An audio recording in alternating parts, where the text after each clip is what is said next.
இன்னைக்கு உங்க கடைசி காலத்துல உபதேசம் என்ன ஆயிருச்சு? உங்களை கீழே பார்க்க சொல்றாங்க. பொதுவா பாருங்க, இயேசு கிறிஸ்துவ 3 இடத்துக்கு பிசாசு கூட்டிட்டு போவான். இந்த செய்திக்கு இதுக்கு சம்பந்தம் இல்லை, ஏன் கர்த்தர் யாருக்கு பேசுறாருன்னு தெரியல. பிசாசு 3 இடத்துக்கு இயேசுவை கூட்டிட்டு போவான்.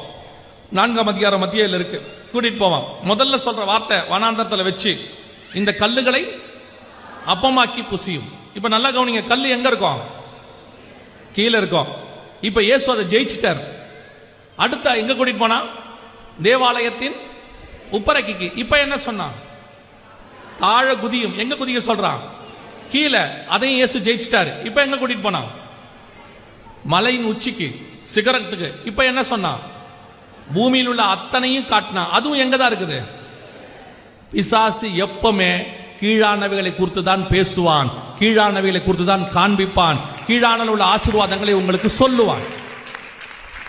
ஆனா இயேசு எப்பவுமே வானத்தை நோக்கி, பிதாவை நோக்கி, அவருடைய பார்வை முழுக்க உதவி வரும் கண்மலையை நோக்கி இருக்கும். நீங்கள் ரொம்ப சிம்பிளா ஒரு உபதேசத்தை கண்டுபிடிச்சிடலாம். கர்த்தரிடத்துல இருந்து வந்ததா, பிசாசு கிட்ட